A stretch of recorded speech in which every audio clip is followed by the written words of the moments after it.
안녕하십니까. 국립축산과학원에 근무하는 서성입니다. 오늘 이 시간에는 좋은 건초 조제와 판단 요령에 대해서 말씀드리도록 하겠습니다. 먼저 건초의 장단점이 되겠습니다. 장점은 정장제 효과가 있어서 설사를 방지한다. 특히 송아지에서 그러하죠. 그리고 수분 함량이 적어서 운반과 취급이 편리하고 또 여러 가지 장점이 있겠고요. 단점으로는 기상의 영향을 많이 받는다는 거죠. 건초는. 그래서 비가 오거나 이렇게 되면 품질 저하가 우려된다. 그리고 부피가 크고 또 화재 발생의 위험이 있다. 이런 단점이 있겠습니다. 건초의 특성입니다. 건초는 연중 가축에게 급여할 수가 있죠. 그리고 체중의 한 2%까지는 충분히 급여할 수가 있고요. 또 한여름철 방목이나 청야 위주 사양 시 설사 방지 효과가 큽니다. 특히 육성기 자라는 송아지의 설사 예방과 소화기 발달, 반추의 발달을 도와주는데 아주 큰 역할을 하는 것이 바로 건초가 되겠습니다. 그래서 이제 좋은 건초 만드는 법에 대해서 말씀드리겠습니다. 계략적인 요점인데 가장 중요한 것이 기상입니다. 일기예보를 잘 듣고 벤 다음에 5일 정도는 비가 오지 않아야 한다는 거죠. 비를 맞으면 건물 손실과 함께 영양분 손실도 크십니다. 만일에 비를 한두 차례 맞는다면 살리지를 만드는 것도 권장됩니다. 건초 조제 순서는 사진을 참고하시면 되는데요. 위에 사진들은 이제 수확하는 거죠. 왼쪽 것이 일반적으로 수확하는 거. 두 번째가 모아 컨디셔너를 이용해서 수확하는 거. 세 번째는 건조제를 이제 처리한 거죠. 밑에 사진은 왼쪽이 반전, 뒤집기 작업. 그 다음에 집초, 풀 모으기 작업이 있고요. 그 다음에 사각 건초를 만드는 거. 그 다음에 원형 공포를 만드는 거. 이런 작업들이 있겠습니다. 건초 조제 적기가 되겠습니다. 봄철에 적기에 수확하는 것이 대단히 중요합니다. 화분과 목초는 출수 초기에서 출수기, 두과 목초는 개화 초기가 수확 적기가 되겠습니다. 전체적으로 표를 참고해 주시기 바랍니다. 사료가치도 중요하죠. 사료가치는 수잉 후기에서 가장 좋습니다. 그 다음이 출수기고요. 여기서 표에서 보시는 바와 같이 TDN이 수잉 후기는 62.4%, 출수기는 61.3%, 개화기는 57.7%죠. 그리고 상대 사료 가치가 수잉 후기는 100, 출수기는 97, 개화기는 84 해서 개화기에는 사료 가치가 크게 떨어진다는 것을 알 수가 있습니다. 그 다음에 포장 상태에서 건조 기간을 최대한 줄여주는 것이 중요한데요. 건조 기간이 길수록 건초의 품질은 나빠집니다. 여기서 표에서 보시는 바와 같이 건조 일수가 좋은 건초는 하루에서 한 3일 정도, 나쁜 건초는 3일에서 6일, 아주 나쁜 건초는 6일 이상 건조를 시키면 이런 건초를 만들 수밖에 없다는 것을 말씀드리고 싶습니다. 역시 포장 건조 시간을 최대한 단축시켜 주어야 하는데 잎은 빨리 마릅니다. 그렇지만 줄기는 이 건조 속도가 굉장히 더디지요. 그래서 모아 컨디셔너 또는 헤이 컨디셔너 같은 농기계를 사용하면 베면서 동시에 기계적으로 줄기를 부수거나 짓눌러 주어서 줄기를 잎과 비슷한 속도로 말려 줍니다. 표에서 보시는 그런 여러 가지 효과가 있겠습니다. 목초의 건조 방법에는 포장 건조, 또 초과 건조, 또 상온 통풍 건조가 있습니다. 이 중에서 상온 통풍 건조가 가장 효과가 좋은 걸로 나타나고 있죠. 건초 조제 시 예상되는 손실입니다. 우리는 가급적 이 잠재적인 손실을 갖다가 최소한으로 해주어야 되는 거죠. 표를 참고해 주시면 되겠습니다.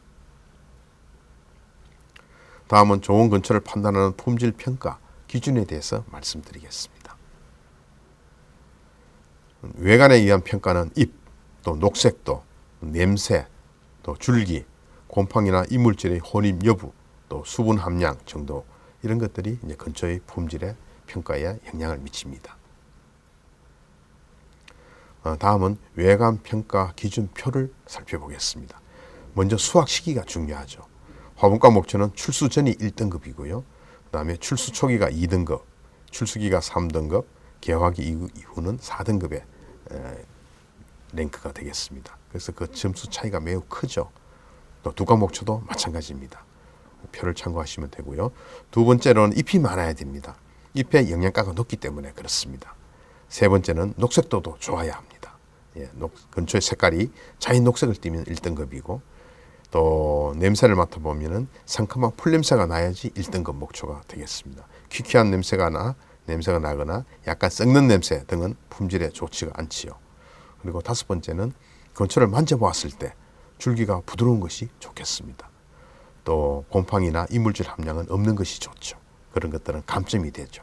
이렇게 해서 전체적으로 점수를 매겨서 총점은 100점이 되는데 우수한 근초는 90점 이상 또는 양호한 근초는 80점에서 90점 이렇게 평가를 할 수 있게 하게 되겠습니다.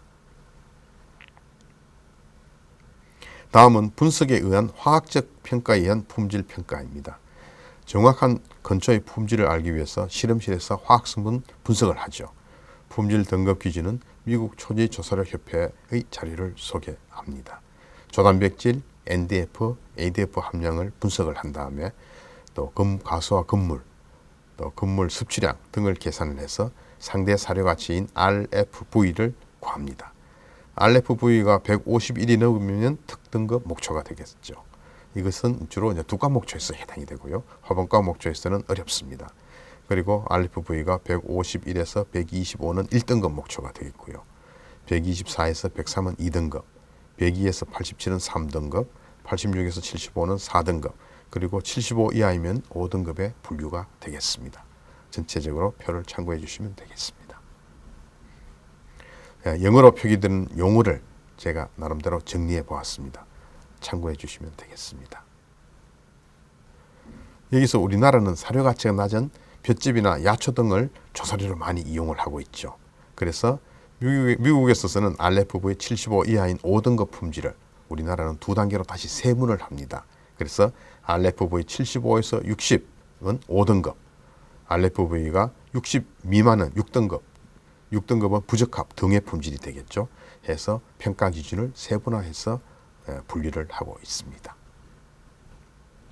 다음은 근초를 만든 다음에 보관, 저장하는 요령에 대해서 말씀드리겠습니다. 근초는 보관, 저장 조건에 따라서 수분을 흡수한다든지 곰팡이가 발생하기도 해서 품질에 영향을 미치게 됩니다. 기본적으로는 근초 보관 창고에 넣어서 비나 이슬을 맞지 않아야 하며 햇빛이 잘 비치면서 통풍이 잘 되는 것이 매우 중요합니다. 특히 7, 8월달 여름 장마철인 고온 다습 조건에서는 특별한 주의가 필요하지요. 참고해 주시기 바랍니다. 다음은 근초 가공품에 대해서 알아봅니다. 펠렛은 목초 분말을 펠렛 성형기로 고온, 고압 조건 하에서 순간적으로 단단한 알갱이로 만든 것으로 용적이 줄어들어 취급과 수송이 편리하고 먼지 발생을 줄여줄 수가 있습니다. 또 큐브는 짧게 자른 목근초를 압축 성형기로 각형의 알갱이로 만든 것으로 펠렛에 비해서 조사료의 특성을 그대로 지니고 있죠. 표를 참고해 주시면 되겠습니다. 네, 목초 분말, 또 펠렛, 또 큐브 이런 근초 가공품의 특성에 대해서는 표에서 보시는 바와 같겠습니다. 수분 함량을 보시면은 목초 분말은 6에서 8%, 펠렛은 또 6에서 8%, 그래서 큐브는 조금 많죠. 12에서 14% 정도 되고 밀도는 큐브에서 조금 낮습니다. 예, 이상 근초에 대해서 말씀을 마치겠습니다. 예, 대단히 고맙습니다.